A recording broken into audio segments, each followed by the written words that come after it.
Yesus itu matching dengan Musa, betul? Karena dia datang untuk Bani Israel, betul? Ya kan? Iya, dia Setuju untuk kan? datang untuk Bani Israel. Iya. Nah sekarang, apakah Nabi Muhammad datang untuk Bani Israel? Iya. Loh, dalam hal apa? Kata talinnak, ya ayuhan nak. Emangnya Yahudi itu bukan manusia? Dia tidak akan kontradiktif, Pak Teo. Ulangan 18 dengan ulangan 34 tidak akan kontradiktif apabila yang ulangan 18-nya tadi, Pak Teo, yang seperti Musa akan dibangkitkan dari antara saudara-saudaramu. Jika kami mengambil kayu Ismail, dia tidak akan bentrok itu, Pak, ini Pak Teo. Enggak akan bentrok dia sama ulangan 34 nomor 10. Wah, bentrok lah. Enggak, Bentrok. ulangan 18-nya ini ayat 18 bilang di antara saudara-saudaramu, misalnya kita anggaplah Ismail dulu, Pak Teo. Kita analogi kita Itu masalah Ismail fatalnya. dulu.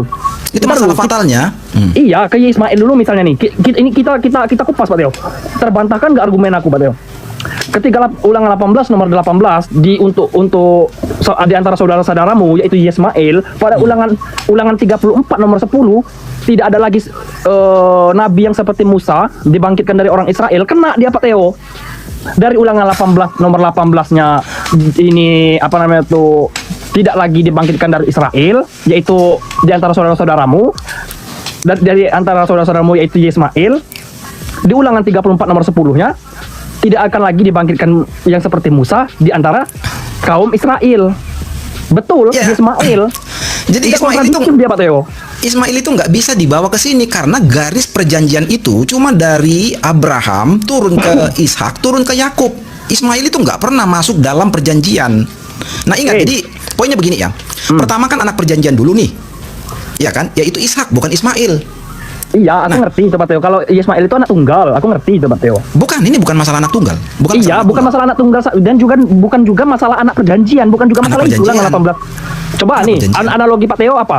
Ulangan 18 nomor 18 di antara saudara-saudaramu tetap Bani Israel kan, Pak Teo? Dan antara saudara-saudara tetap Bani Israel maksud Pak Teo kan? Keturunan Ulangan 18 Ishak kan? intinya. Iya, Keturunan Ishak. intinya keturunan Ishak nih, intinya nih. Ketika di compare ke ulangan 34 nomor 10, tidak akan lagi dibangkitkan yang seperti Musa di antara Israel, kaum Israel, Bani Israel. Nah, bertolak belakang di akhirnya, Pak Teo. Enggak. Yang ulangan 18 nomor 18-nya mengatakan di antara saudara-saudaramu, Pak Teo tekankan dengan bangsa Israel itu sendiri. Pada ketika ulangan 34 nomor 10, Pak Teo tekankan lagi bahwa tidak ada lagi yang dibangkitkan seperti Musa. Pak Teo masukkan di situ Yesus. Sedangkan Ya Yesus ulangan ini, 34 itu, ulangan 34 Yesus itu ini untuk ya Bani Israel. Ulangan 34 itu untuk skup terbatas dalam perjalanan mereka selanjutnya menuju tanah Kanaan. Karena kalau itu dilebarin, dipanjangin sampai ke masa Yesus, ke masa berikutnya nggak dapat, itu jadi kontra dengan ulangan 18 ayat 18. Nah, kalau kontra itu jadi error, bukan error Alkitabnya, tetapi cara memahaminya yang error. Jadi Kalau ke poinnya gini, Ismail nggak kontra dia, Pak Teo, tapi kalau ke Yesus dia kontra, Pak Teo. Di ulangan 18 di ulangan 34 nomor 10-nya kontra dia, Pak Teo. kalau ke Ismail itu lebih fatal lagi errornya karena tidak ada garis keturunan kenabian dari Ismail. Coba deh, coba hadirkan satu aja nabi yang berasal dari keturunan Ismail yang tercatat di dalam Taurat. Satu aja. Ya nggak ada. Gak ada. Jadi maksud saya, gini, Cuma kita jangan nubuat di sana. sebentar. Kita jangan mencari celah hanya gara-gara mereka itu sibling, sepupu, katakanlah seperti itu ya. Nggak bisa. Jadi nggak bisa di sini modal cocokmologi, modal sibling, modal karena anak apa ya, sama-sama anak tapi dari rahim ibu yang berbeda, nggak bisa. Kenapa? Karena Musa itu jauh di bawah. Musa itu jauh di bawah. Dia bahkan sudah keturunan yang kesekian dari bangsa Israel. Israel sudah menjadi sebuah bangsa. Contoh begini. Anak Lewi, bapaknya Imron, Musa, anak Panjang. keempat, orang keempat. Ya, tapi kan dia kan bukan roots lagi, bukan akar lagi, tapi dia sudah menjadi keturunan berikutnya. Ya sama kayak beginilah, kamu lah. Kamu punya ayah, misalnya katakanlah kalian 3 bersaudara, laki semua. Contoh aja ya, contoh ya. Terus kamu punya anak, demikian juga kakak-kakakmu. Semuanya punya anak. Lalu anak-anakmu ini beranak pinak, kamu punya cucu, cicit dan seterusnya. Jadi gede Ada lagi keturunan kan. keempat. Nah, ketika kamu bagi warisan, apakah mungkin warisan itu untuk anak-anakmu atau untuk anak kakak-kakakmu? Gak mungkin untuk anak kakak-kakakmu.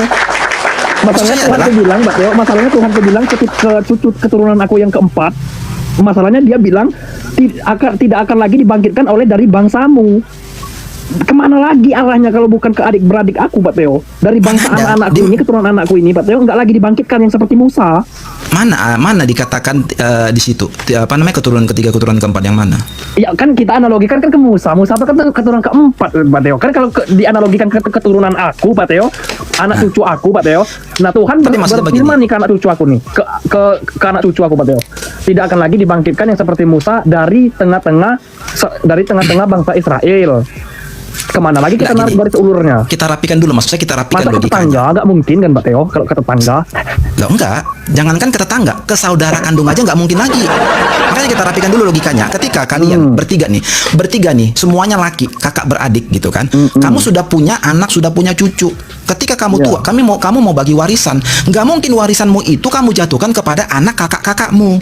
Itu kan nggak bukan bisa. aku yang membagikan warisan itu, Pak Teo. Bukan, kita rapikan dulu logikanya. Artinya, Iya, jadi di antara anak-anakmu, misalnya begini, warisan ini akan jatuh di antara, misalnya kamu ngomong begini, warisan ini akan jatuh di antaramu, di antara saudara-saudaramu, di tengah saudara-saudaramu. Ketika kamu ngomong begitu, mungkin nggak yang kamu maksudkan itu, warisan itu jatuh ke anak kakak-kakakmu? Nggak mungkin. Jadi ketika kamu bilang sama anak-anakmu, warisan ini akan jatuh kepada kalian di tengah-tengah saudara-saudaramu, itu berbicara hanya keturunanmu saja. Rapikan dulu logikanya, baru kita bisa ngebahas betul, itu. Pak Teo. Jika aku atau Nabi Yakub yang berkata itu, Pak Teo. Yang berkata itu bukan aku atau Nabi Yakub, Pak Teo, atau Israel itu sendiri yang berkata dengan Musa. Kan yang berkata sama Musa ini kan ini apa Tuhan langsung, Elohim. Yang berkata langsung kan bukan aku atau Israel itu sendiri atau Nabi Yakub. Ya terus masalahnya apa kalau Tuhan yang ngomong? Kalau Tuhan yang ngomong kan ya kan Tuhan sendiri yang ngomong ke keturunan Ya, tapi kan ada istilahnya gini loh, ada istilahnya konteks dan jalan cerita. Kita nggak bisa, maksudnya kita nggak bisa menarik itu. Sebetulnya yang sedang kamu lakukan adalah menarik jalan cerita di Alkitab itu keluar dari Alkitab. Oke, kita luruskan dulu Pak Teo. Aku pengen argumen Pak Teo. Di Ulangan 18 nomor 18 dikatakan akan dibangkitkan yang seperti Musa di antara saudara-saudaramu. Ya kan Pak Teo? Di Ulangan 34 nomor 10-nya tidak akan dibangkitkan yang seperti Musa berhadapan muka dari orang-orang Israel. Nah, di mana logikanya ini Pak Teo? Saya jawab ya. Saudara-saudara berarti inti pokoknya itu saudara-saudara ini Pak Teo.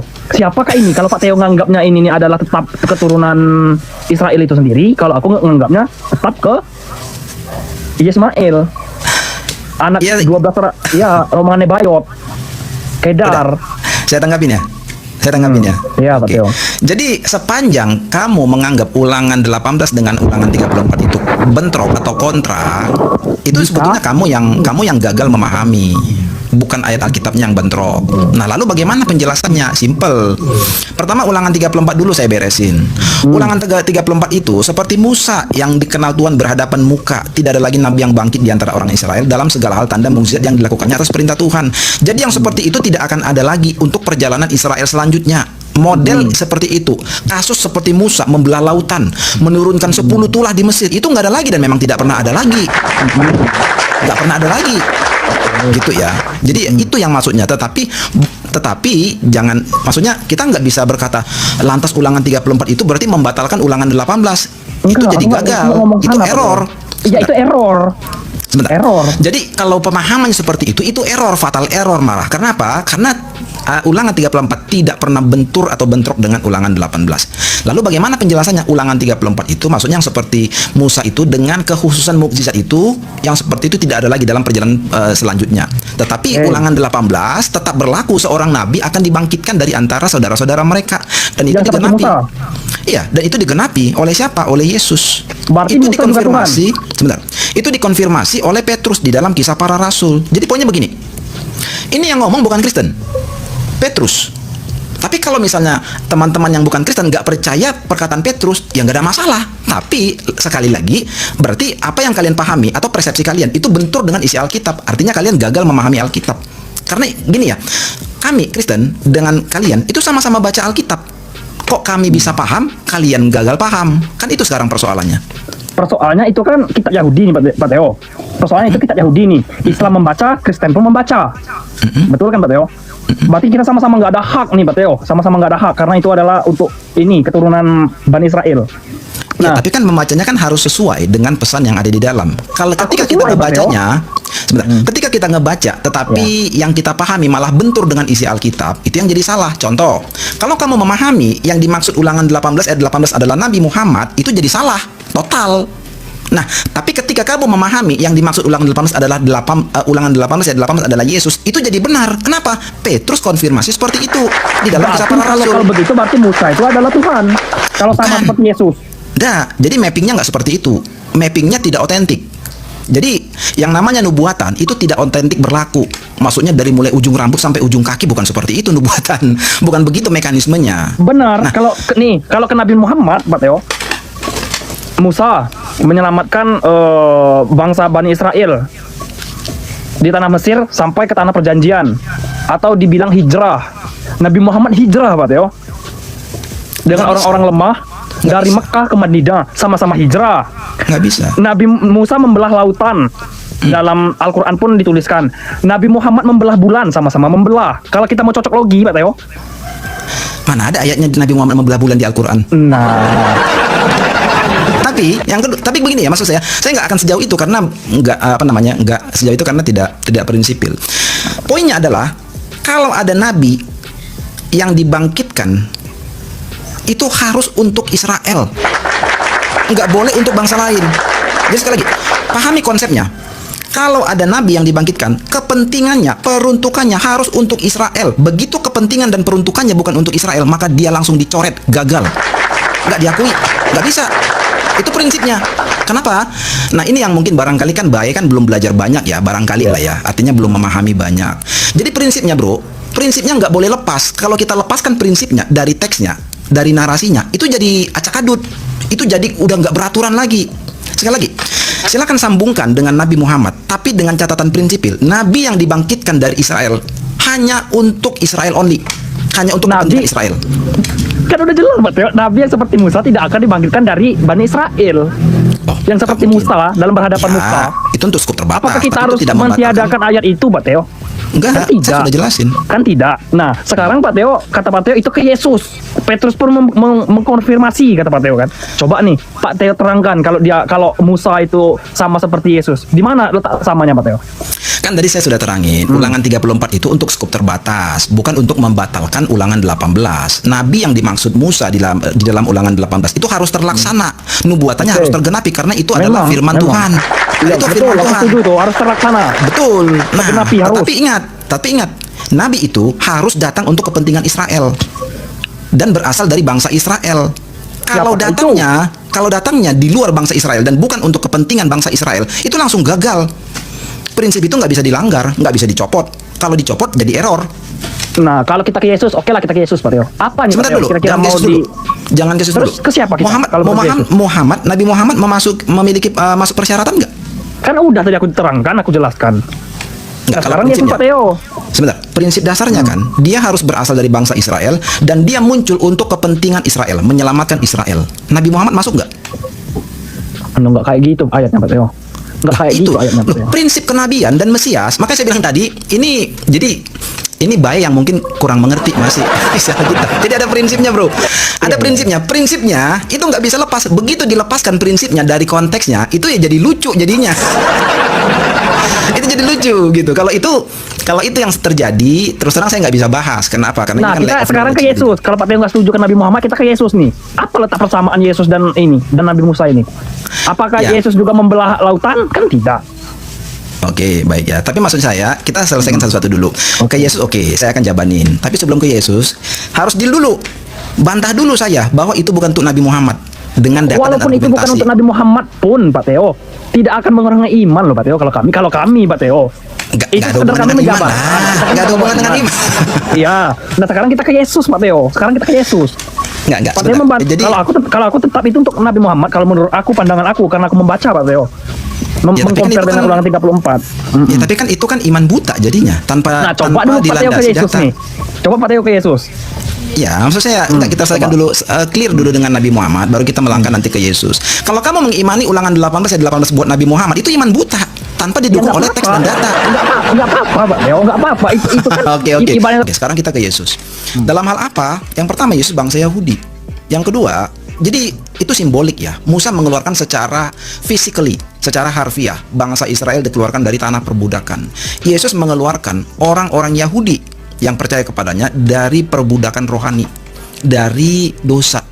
Makanya Yesus membaca satu kitab Yesaya Diberikan sebuah kitab dari Nabi Yesaya diberikan kepada Yesus, lalu dia membaca. Apa isi kitab yang dibacanya itu?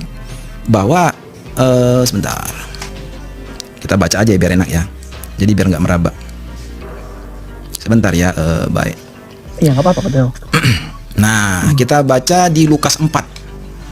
Nah, Lukas 4. Dan dari sinilah berasal konsep Injil atau kabar baik. Dari sini, Lukas 4. Jadi biar kita juga belajar Injil itu apa sebenarnya, supaya teman-teman yang selama ini memahami Injil itu buku, teman-teman sekarang paham bahwa Injil itu bukan buku. Yesus ditolak di Nazaret, Lukas 4. Mulai dari ayat 16 saya bacain. Ia datang ke Nazaret, tempat ia dibesarkan. Menurut kebiasaannya pada hari Sabat, ia masuk ke rumah ibadat lalu berdiri hendak membaca dari Alkitab. Kepadanya diberikan kitab Nabi Yesaya. Dan di situ ada tertulis ayat 18. Roh Tuhan ada padaku, oleh sebab ia telah mengurapi aku untuk menyampaikan kabar baik. Kabar baik itu adalah Injil.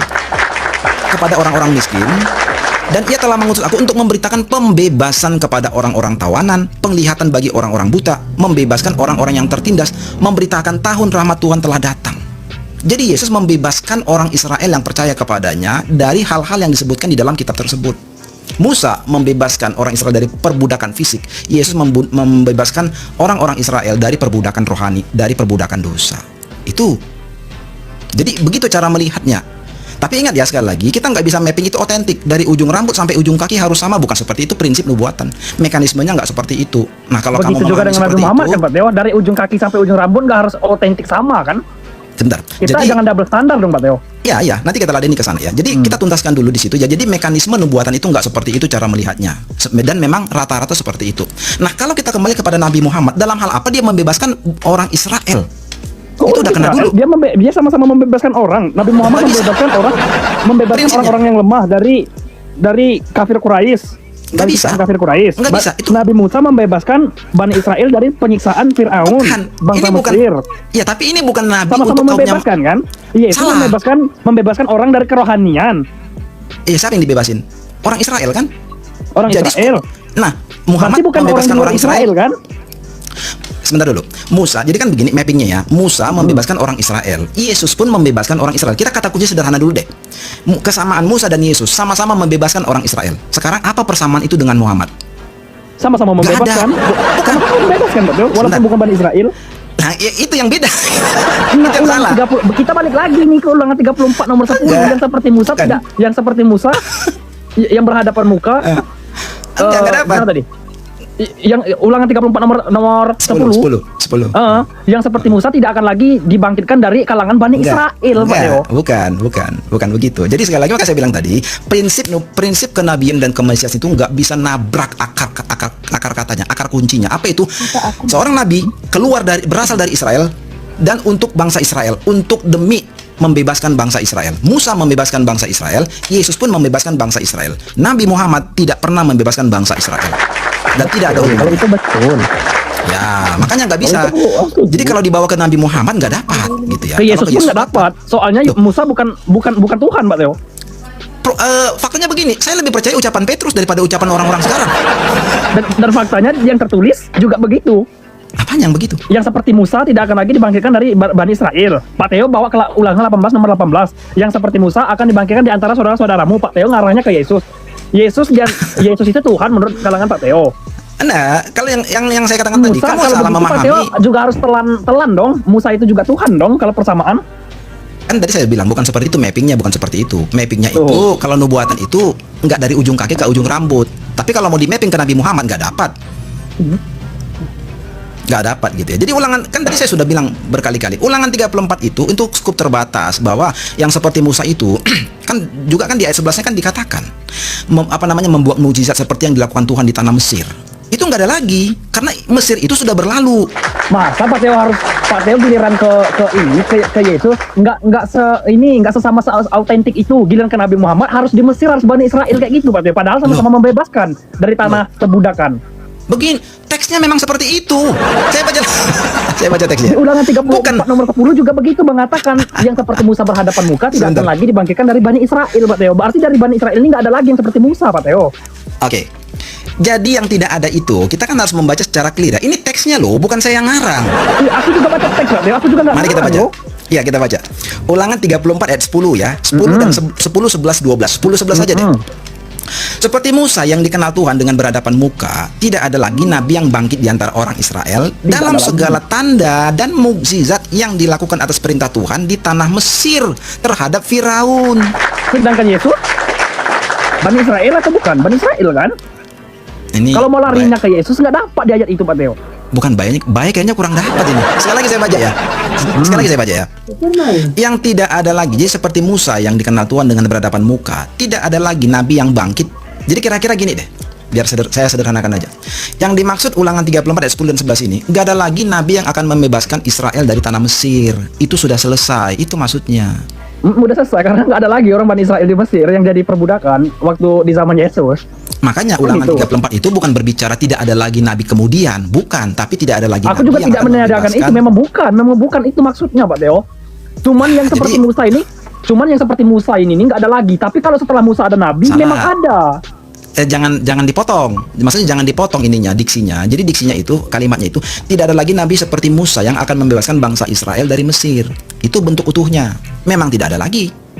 Memang tidak ada lagi. Tapi itu nggak bisa di mapping ke Ulangan 18 bahwa seorang nabi akan dibangkitkan, itu tetap berlanjut, nggak terpengaruh Iya, dengan Ulangan 34.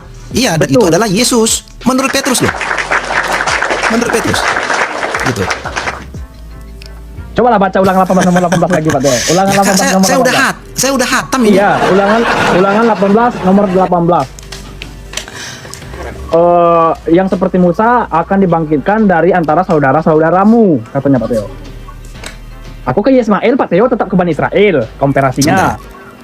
Waktu dihajar dengan Ulangan 34 nomor 10, tidak ada lagi yang seperti Musa berhadapan muka dari Bani Israel. Aku tetap ke Ismail, berarti nggak kontradiksi ayat itu, Pak Teo. Kalau menurut Pak Teo tetap di Bani Israel, kontradiksi di ayat 34 ini, di Ulangan 34 ayat 10-nya. Kalau aku ke Ismail, aku nggak kontradiksi, Pak Teo. Kalau aku berlarinya Ya, ke Ismail. Tadi Ya, kan namanya kita kita kan sudah- diskusi. Ya. Ya, tapi kan kita kan tadi kan sudah bahas bahwa tidak ada dasar prinsipil itu bisa dikaitkan ke Muhammad. Berhubung Musa membebaskan Israel, Yesus membebaskan Israel, Muhammad malah lari keluar jalur, nggak ada hubungan sama Israel. Jadi bagaimanapun, Yesus pun keluar jalur, Pak Teo.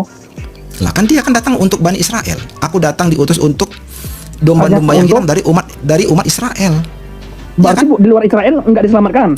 Enggak, benar nggak? Benar nggak seperti Benar, itu? itu benar. Nah, Iya, benar. benar. Itu. Jadi matching nggak? Matching tidak? Musa seperti Yesus. Matching tidak? Kalau dalam hal Ya, matching lah. matching. Ya udah. Tapi kalau selain Nabi itu Muhammad. Sekarang Nabi Muhammad matching tidak dengan Musa? matching. Matchingnya di Apa mana? tidak matching? Sama-sama membebaskan dari tanah perbudakan. Hijrah. Sebentar kita ulangi. Itu. Musa membebaskan umat Israel, oke? Oke. Yesus datang untuk membebaskan umat Israel, oke? Dari apa?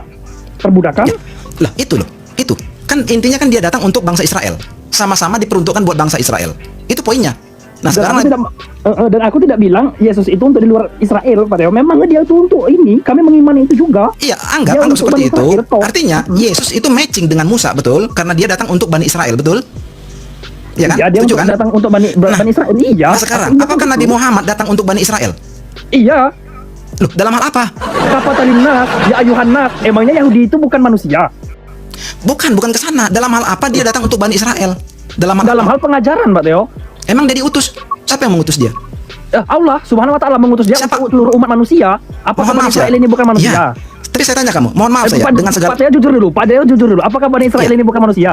Iya, tapi saya mohon maaf dengan segala hormat. Allah itu siapa? Saya nggak kenal.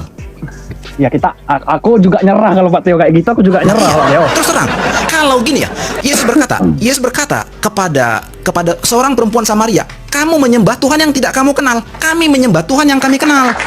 Kata Jadi siapa kalau tuh? kamu, Yesus berkata kepada perempuan Samaria, jadi kalau kamu menghadirkan sosok figur Allah, silakan secara iman. Tapi terus terang, saya orang Yahudi nggak kenal dengan Allah. Pak Yang Teo kami orang kenal Yahudi? adalah Elohim. Loh, kami beriman terhadap kepercayaan Yahudi. Mesias itu siapa? Yesus. Coba Mesias kita uji. itu kita uji. Mesias ini menurut Pak Teo apa? Atau menurut aku Oke. dulu? Kita bahas dua-dua, kita bahas. Oke, kita Mesias bahas itu dua-dua. sepakat tidak? Mesias itu adalah konsep kepercayaan dari Yahudi. Sepakat tidak? Betul, aku sepakat. Baik. Al-Masih dalam konteks Berarti- oke. berarti Mesias, oke. Ya, berarti itu produk dari kepercayaan Yahudi. Al-Masih? Al-Masih juga dalam bahasa Arab Al-Masih itu Mesias, Pak Teo. Oke, berarti berasal dari konsep kepercayaan Yahudi juga. Ya, artinya berasal ya berarti berasal dari kepercayaan Yahudi juga kan? Nah, sekarang Apa tujuan Mesias? Datang. Tujuan Mesias untuk menyelamatkan bangsa Yahudi. Kan udah Ya. jelas. Oke. Kalau gitu apa tujuan Isa Al-Masih datang? Kan Untuk Mesias. menyelamatkan bangsa Yahudi. Nah, apakah di dalam Al-Qur'an diceritakan dia menyelamatkan bangsa Yahudi? Iya, dia kan memang kan dikatakan ini Rasulullahi ilaikum ya Bani Israel. Ya Bani Israel, Pak Teo. Iya, berarti dia untuk Bani Israel. Kami Untuk Bani Israel, kan? iman Islam itu teguh. Baik, Isa baik. Al-Masih itu untuk Bani Israel, Pak Teo. Sekarang Kafir pertanyaannya. kami kalau tidak mengatakan bahwa Isa Al-Masih itu untuk Bani Israel, Oke. Pak Teo. Kalau begitu, kalau Isa Al-Masih itu adalah Mesiasnya orang Yahudi, pertanyaan, apa hubungan Isa Al-Masih dengan umat Islam? Apa hubungannya? Hah? Sama-sama mengajarkan monoteisme. Sembahlah Allah Tuhanmu dan Tuhanku. Dalam Al-Qur'an, warabbi warabbakum. Sembahlah Allahmu dan Allahku. Iya, tapi Nabi Isa datang bukan untuk umat Islam loh. Betul, Pak Teo, betul itu. Memang bukan untuk umat Islam, Pak Teo. Dia kan hanya untuk Bani Israel, Pak Teo. Ya, tapi kan udah jadi jelasin rancu. tadi. Bukan gini, kalian jadi rancu. rancu? Rancunya begini, mengimani nabi bangsa lain. Kami mengimani bahwa dia itu hanya untuk Bani Israel yang kami imani. Kami percaya. Pak Teo percaya nggak dia hanya untuk Bani Israel? Iya, aku datang hanya Kenapa untuk Pak Teo domba yang hilang dari umat kenapa Pak Teo Israel. mengimani Yesus juga kalau kita menggunakan standar yang sama? Karena Yesus menyuruh murid-muridnya memuridkan kami di seluruh dunia. Nah, iman Itu dia. lagi kan? Perintah, bukan Ujung-ujungnya iman. Data, teks. Ada Matius kami 28 ayat 19. ada, Pak Teo. Iya, tapi apa hubungan umat Islam dengan Isa? Nggak ada hubungannya. Karena Isa itu untuk membebaskan bangsa Israel, bukan untuk kepentingan umat Betul. Islam. Aku setuju 1000%, Pak Teo. Isa Al-Masih itu hanya untuk Bani Israel. 1000%, Pak Teo. Aku Iya. percaya. Ada juga teksnya. Ini Rasulullahi ilaikum ya Bani Baik. Israel. Baik. Bukan ya Kapatalinas, ya Ayuhannas, bukan, Pak Teo. Ya Bani Israel, Pak Teo. Nah, menjadi Kami persoalan, juga kenapa? beriman terhadap itu. Percaya kami. Baik, bagi kalian, apakah Isa beragama Islam atau bukan? Bukan, dia Yahudi, Pak Teo. Iya, berarti bukan Islam. Yahudi dia. Terus kenapa nanti datang kali yang kedua, dia sholat di belakang Imam Mahdi? Apa hubungannya dengan Islam? Kenapa dia sholat di belakang Imam Mahdi? Kesana nih, serius kita kesana tuh, Pak Teo. Dia sholat di belakang Imam Mahdi. Dia menyembah siapa? Gak ada hubungan. Gak ada Dia hubungan. menyembah Allahku dan Allahmu. Gak ada hubungan. Gak ada istilah seperti itu.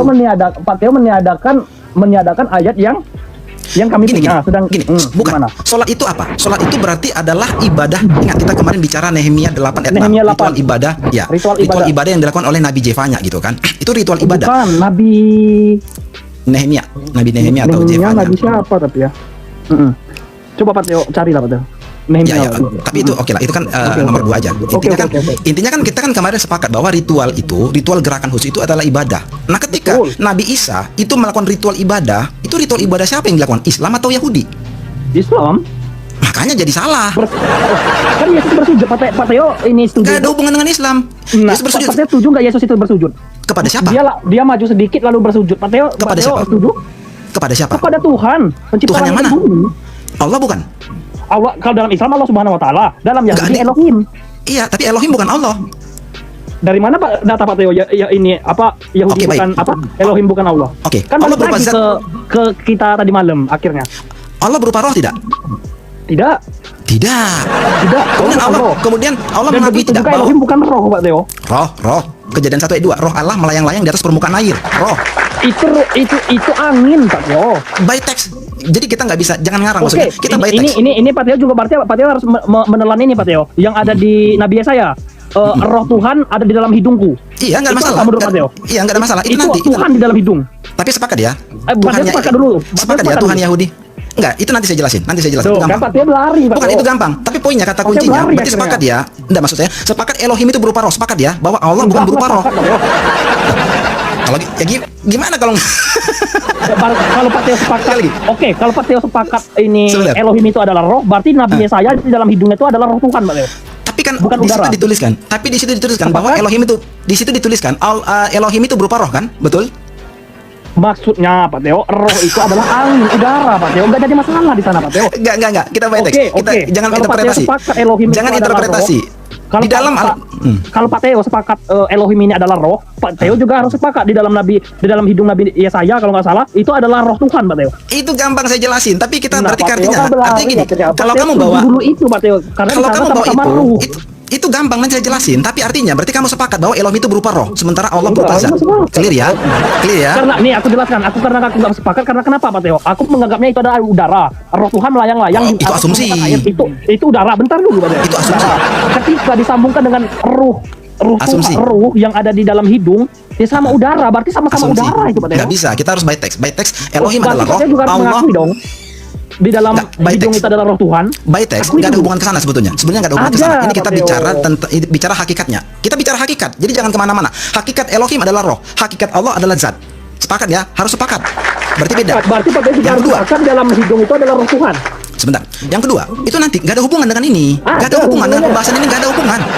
Karena itu sudah berbicara tentang sebuah kalimat alegoris. Nggak ada hubungan dengan ini. Kalau bicara hakikat, nggak ada hubungan dengan kalimat yang bersifat puisi, misalnya begitu ya. Nah yang kedua, Tuhan di dalam iman Yahudi itu mengakui manusia itu sebagai anaknya. Inilah anakku, anakku yang sulung. Bilang ke Israel. Apakah Allah mengakui manusia sebagai anaknya? Nggak pernah. Nggak pernah. Belum lagi nanti kita masuk ke Yesus. Inilah anakku yang kukasihi, kepadanya lah aku berkenan. Mana pernah Allah memperanakkan manusia, mengakui manusia itu sebagai anaknya, walaupun dalam bentuk hubungan ya, hubungan pencipta dengan ciptaan. Saya Banyak setuju loh. nggak dalam konteks Yahudi bahwa anak itu adalah hamba Allah, adalah hamba Elohim, Pak Teo? Adalah bukan anak secara literal. Pak Teo setuju itu? Jadi ada dua istilah anak di dalam iman Yahudi. Pertama anak-anak Allah dan anak Allah. Orang-orang Yahudi itu dijuluki anak-anak Allah. Malaikat pun dijuluki anak-anak Allah. Tapi tidak pernah orang Yahudi disebut anak tunggal Allah. Gak pernah. Cuman Yesus. Tapi balik lagi. Maksud Pak Teo berarti Sebentar. Allah ini memperanakkan Yesus itu sendiri. Bukan intinya Allah bukan Elohim. Intinya Allah bukan Elohim. Karena Allah lam yalid wa lam yulad, terlarang untuk diakui sebagai bapa atau menganggap manusia itu anak, terlarang. Ini Memang fatal dalam ini. konteks Yahudi anak Allah Makanya itu adalah hamba, Pak Teo. makanya saya bilang Allah bukan Elohim, bukan. Hamba yang taat, Pak Teo. Iya, tetap saja Allah bukan Elohim. Belum lagi nanti ini. Itu Siapa yang Pak Teo, itu mah. Aku Loh, berdata, itu data. Pak Teo. Itu data loh. Itu data. Sekali lagi, siapa yang diutus oleh Allah untuk dibawa dikorbankan oleh Ibrahim? Ishak atau Ismail? Ya Ismail, anak tunggal. Ayo kita Ah, baca. salah lagi. Coba hadirkan. Ayo kita baca, Pak Teo. Coba hadirkan dalilnya. Itu Coba hadirkan di dalilnya. Di mana di dalam Al-Qur'an Allah berkata kepada Ibrahim, bawa dalam Ismail. Coba. Al-Quran, Pak Teo. Loh kan Allah kan Kan Allah tadi kan bawanya ke ini. gini, kalau kita bicara Perjanjian Allah, Lama. ya tapi kan kalau kita bicara Allah, kita bicara Al-Quran. Kalau berbicara Allah, kita berbicara Alkitab, Perjanjian Lama. Nah, kalau bicara Ibrahim, kita bicara iman Islam. Kalau bicara Abraham, kita bicara iman Kristen dan Yahudi. Nah, kan kamu tadi bilang, siapa yang disuruh oleh Allah untuk dibawa Ibrahim Ismail? Coba tunjukkan ayatnya. Ada tidak? Ismail, Pak Teo. Ada. Iya. Jadi kalau berarti kalau itu asumsinya Ishak, gimana dalam Bible bahwa itu adalah Ishak, Baik. Pak Teo? Kejadian 22 ayat 3. Hmm. Oh, sorry. Sebentar ya. Hmm.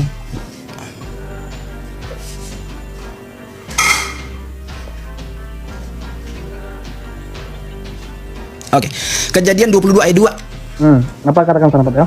Nyambung. Firman-Nya, ambillah anakmu yang tunggal itu yang engkau kasihi, Tuh, yakni anak tunggal kan? Ishak. Bukan anak perjanjian. Pak Teo selalu mengatakan bahwa Ishak itu anak perjanjian. Di sana anak tunggal loh, Pak Teo. Sebentar, saya selesaikan. Tuh, Pak Teo. Firman-Nya, Ambil. ambillah anakmu yang tunggal itu yang engkau kasihi, yakni Ishak. Disebutkan namanya di sana. Apakah berarti Ishak itu Pergilah. anak perjanjian? Sebentar. Saya selesaikan dulu. Pergilah ke tanah Moria dan persembahkanlah dia di sana sebagai korban bakaran. Jadi kalau kamu berkata Allah bukan Elohim, Anak tunggal Itu di sana artinya- siapa, Pak Teo? Kan dituliskan di sana nanti Ishak. dulu. Sekarang yang sedang kita bedah, Ishak kan apakah Allah Pak Teo itu sendiri loh yang keras mengatakan bahwa Ishak itu anak perjanjian. Di sana yang dituliskan bukan anak perjanjian, anak tunggalnya Ibrahim, Pak Teo. Siapa anak tunggalnya Ya, Abraham? tapi topik kita Ismail. Topik kita sekarang, apakah Allah itu Elohim atau bukan? Itu topik. Sebentar, Kena sebentar. kan Saya akhirnya, Pak konfirmasi Teo? dulu. Sebentar, saya Kena kan konfirmasi akhirnya kan? Pak Teo ngajak aku ke sana. Di sana memang dituliskan namanya Ishak, anak tunggal yaitu Ishak. Kata Pak Teo, anak Ishak ini adalah anak perjanjian. Sedangkan anak tunggalnya Abraham itu Ismail. Tapi kalau anak tunggalnya kalau tak anak tunggalnya Sebentar. Sarah baru Ishak. Ini yang kita bahas, samakah Allah dengan Elohim loh? Jangan kemana-mana dulu. Ini yang kita bahas, samakah Allah dengan Elohim? Allah mengutus siapa? Menurutmu tadi Ismail. Betul di dalam perspektif ya. Kalau secara ayat nggak ada. Oh, Pak Teo Kalau membantah secara tulisan ayat, akhirnya kan. Secara Kontradiksi ayat sama omongan tidak. Pak Teo sendiri kan akhirnya kan. Tidak. Secara ayat di Al-Quran tidak pernah disebutkan Ismail, tapi dalam perspektif iman Islam yang disuruh oleh Allah untuk dibawa Ibrahim adalah Ismail. Betul. Ismail, Nah, iman lagi-lagi ini Islam. menegaskan bahwa Allah itu bukan Elohim. Karena di dalam Kejadian 22 ayat 2, Elohim berfirman, "Bawalah anakmu yakni Ishak." Anak tunggal, Pak Teo setuju bahwa Ishak itu anak tunggal? Poinnya, Tuh, poinnya Pak Teo Allah juga bukan anak tunggal. Elohim. Lu jangan lari lah. Jangan Pak kemana-mana. Teo sendiri yang bilang anak tunggal itu adalah Ishak, sedangkan Siapa tadi yang di- baru beberapa siapa menit yang yang- lalu Pak Teo keras karena Ishak itu anak perjanjian, sedangkan anak tunggal katanya bukan Ishak. Sekarang di situ tertulis nama Ishak, anak yang tunggal Ishak. Lah, bukan Ishak ini anak perjanjian, Pak Teo bilang tadi. Kita nggak ke sana, itu out of topic, itu out of topic. Sekarang siapa yang disuruh Allah? Baru Siapa yang berapa disuruh menit Pak Allah? Teo bantah omongan sendiri akhirnya. Ya, siapa yang disuruh oleh Allah untuk dibawa Ibrahim? Ismail. Sementara Elohim menyuruh membawa Ishak. So, artinya Allah bukan Elohim. Berarti teks itu salah, Pak Teo. Lah, kalau sudah menyalah-nyalakan udah lain cerita lah. Kalau Pak Teo sendiri jadi gini, yang bilang Ishak itu Kalau- anak perjanjian. Nggak, Di sana gini. tertulis anak tunggal Abraham ini siapa? Ismail. Kalau anak tunggalnya Sarah baru Ishak. kalau ceritanya sudah nyalah-nyalahin isi Alkitab, saya sih sudah speechless, saya sudah senyum-senyum aja. Pak Karena kan Teo, itu kan namanya kan ini- penolakan dan ketidakpercayaan. Ya sama Pak kayak Teo kami setuju lah nggak bahwa percaya kita dengan dulu, kita Al-Quran. setuju dulu, kita satu sepakat dulu. Anak tunggal ini siapa? Nggak ada hubungan ke sana. Kita Ada masih hubungannya, kita Pak ini Teo. kita masih di topik apakah bahwa- Allah itu Elohim bukan? Bahwa Itu loh yang Ismail sedang itu kita anak bahas. tunggal. Bukan ke sana. Kita sedang Tuh. ngebahas apakah Allah itu Elohim bukan? Iya. Loh, itu loh yang sedang kita selesaikan itu. Allah itu Elohim bukan. Nah, di dalam Al-Quran, dalam perspektif iman Islam, siapa yang disuruh oleh Allah untuk dibawa Ibrahim? Teo nggak mau Ismail. ngakuin bahwa tadi Pak Teo bilang Ishak ini anak perjanjian. Tidak ke sana, nggak Di ke sana sana. di teksnya dikatakan anak tunggal Abraham. Aku mau Enggak. sepakat sama Pak Teo. Pak Teo sepakat Saya nggak bahwa belum Ishak meladeni anak itu. tunggal? Saya nanti Pak setelah Teo ini nggak saya akan sepakat. ladeni itu. Setelah ini saya akan jawabanin itu. Sekarang kita belum ke sana, belum boleh pindah. Kita sekarang masih stuck di Diadakan bahwa topik. Elohim ini sang pencipta langit dan bumi menurut Yahudi, dan Allah Subhanahu wa taala menurut dengan namanya menurut iman Islam itu berbeda. Pak Teo Memang mengingkari beda. itu. Memang beda. Ya contohnya itu. Siapa yang disuruh oleh Allah untuk dibawa Ibrahim? Ismail kan? Ismail. Nah, Yang siapa yang disuruh oleh Elohim untuk dibawa? untuk membawa Siapa yang anak- disuruh oleh Elohim untuk dibawa Abraham? Anaknya yang tunggal. Siapa? Anaknya yang tunggal. Siapa dan namanya? Namanya siapa? Anaknya yang tunggal kalau tertulis di Nama- sana Ishak. Nah, Oke, baca seterusnya Pak Teo. Baca seterusnya. tunggu dulu. Tunggu dulu. Berarti Allah itu bukan Elohim. Bukan pribadi yang sama, bukan sosok yang sama. Berarti anaknya yang tunggal Pak Teo setuju bahwa Gak ada urusan, Ishak itu belum anak ada urusan tunggal. ke sana. Tuh, Gak ada urusan kata Pak Belum Teo. ada urusan ke sana Karena karena kita tunggal. sedang membedah apakah Allah itu Elohim bukan, itu yang sedang kita bahas. Tapi dari teks tadi, dari teks kalau di Alkitab dan di dalam kalian itu iman ya, perspektif ya. Karena secara ayatnya nggak ada tertulis nama Ismail. Bahwa di dalam perspektif iman Islam yang disuruh dibawa Ibrahim itu Ismail, sementara yang disuruh oleh Elohim untuk dibawa Abraham itu Ishak. Sehingga kesimpulannya Di kejadian Allah berapa tadi, Pak Teo? bukan Kejadian berapa tadi? Elohim. Kejadian 22 ayat 2. Hmm. Gitu ya. Jadi biar clear ya. Ini mumpung lagi rame, teman-teman yang belum follow silakan follow ya. Kami santai guys. Kami cuman diskusi. Ya, biasalah lempar-lemparan botol tapi asik lah. Nggak ada ini ya. Jadi Enggak, kami enggak dengan pernah baik ini itu teman-teman. bukan Jadi dengan baik ini wajar dia sengit ya. Kita melihat seperti itu, wajar dia sengit karena kan dia Islam, dia Muslim. Kalau dia setuju dengan Kristen, dia setuju dengan Yahudi, tentu dia sudah tidak lagi Islam. Dan saya pribadi wajar-wajar saja kalau dia sengit dalam membantah apa yang saya sampaikan. Tapi satu poin yang saya perhatikan adalah baik menggunakan kalimat-kalimat yang tidak liar ya, tidak kasar dan lain-lain. Itu harus kita jaga ya teman-teman. Kejadian 2 ayat 2 Pak Teo atau kejadian 22? Kejadian pasal 22 22. ayat 2. Dia malah buka yang ini. Yang 2. Kejadian 22. Iya. Gitu ya teman-teman ya. Ya yang belum follow silakan follow ya teman-teman. Follow ini Yang belum maksudnya follow kalau silakan aku mah follow. nggak usah, aku mah cuman ini doang. Apa bukan follow buat doang. Cuma diskusi doang. Oke, aku baca dari pertama ya, Bro. Bisa kita baca satu perikop Pak Teo? Kejadian 22 Pak Teo. Setelah semuanya itu Allah mencoba Abraham, ia berfirman kepadanya, "Abraham." Lalu sahutnya, "Ya Tuhan." Kejadian 20 ayat 2. Firman-Nya, "Ambillah anakmu yang tunggal itu, yang engkau ya kasihi, yakni Ishak. Pergilah ke tanah Moria dan mempersembahkan dia di sana sebagai korban. Pagi-pagi bangunlah sebagai korban bakaran pada salah satu gunung yang akan kukatakan kepadamu." Keesokan harinya, pagi-pagi bangunlah Abraham. Ia memasang pelana keledainya dan memanggil kedua orang bujangnya beserta Ishak anaknya. Ia membelah juga kayu untuk korban bakaran itu. Lalu berangkatlah ia dan pergi ke tempat yang dikatakan Allah kepadanya. Ketika pada hari ketiga Abraham melayangkan pedangnya, kelihatannya kepadanya tempat itu dari jauh. Ayat 5, kata Abraham kepada kedua bujangnya itu, berarti Ismail dan Ishak kan Pak Teo, kedua bujangnya siapa lagi? Ada Ismail. Pak Teo kan bisa baca itu dong, siapa lagi kedua bujangnya? Masa Ishak kembar Mana? Pak Teo? Ya mana by text namanya Ismail di sana? Ya siapa lagi kalau bukan Ismail Pak Teo? Kedua Bujang bujangnya itu maksudnya bujang itu hamba bukan anak. Lah, loh, gini. Kita nggak boleh kalau kita interpretasi. Nggak. Kalau kita gunakan bukan kalau kita gunakan interpretasi liar, saya nggak tertarik. Kita tertib lah by text. Kalau di situ ada Ismail, silahkan. Tapi kalau nggak ada, jangan diada-adakan. Kata Pak Teo itu hambanya mana? Teksnya itu hambanya Abraham. Nggak ada juga Bujang itu artinya hamba. Nah, bukan Pak Teo, bujang itu memang artinya. kedua Bujang itu memang artinya hamba. Berarti ada Ishak dan Ismail Pak Teo. Pak Teo itulah kan. Lain. Ishak itu bukan bujangnya, itu anaknya. Oke, Pak Teo. Kok oke? Coba baca ayat 2. Apakah sebentar? Apakah Elohim berkata kepada Abraham, "Ambillah bujangmu itu yakni Ishak," atau "Ambillah anakmu itu yaitu Ishak"? Yang mana? Ayat 2. Yang di ayat 2-nya Ishak. Bukan apa kan? "Ambillah bujangmu" atau "Ambillah anakmu"? Yang di mana? Yang ayat 2. Ya. Firmannya ambillah anakmu yang tunggal. Nah, anakmu. Makanya saya bilang tadi jangan maksudnya Di ayat itu menginterpretasi iya, Pak Teo. liar. Aku nggak meniadakan loh Pak Teo. Bukan, Tapi yang di sini maksudnya Pak Teo bujang meniadakan itu- di ayat berapa? 6-nya. Kata nih di ayat 5-nya nih Pak Teo, ayat 5-nya aku baca nih. Kata Abraham kepada kedua bujangnya itu, Jadi siapa maksudnya kedua bujangnya bujangnya itu, dua itu? kalau kamu berkata kedua bujangnya itu adalah kedua anaknya, maka itu jadi error karena selanjutnya Abraham berkata ia akan pergi beserta dengan anak itu. Iya benar. Kan Ismail juga anaknya Pak Teo. sebentar.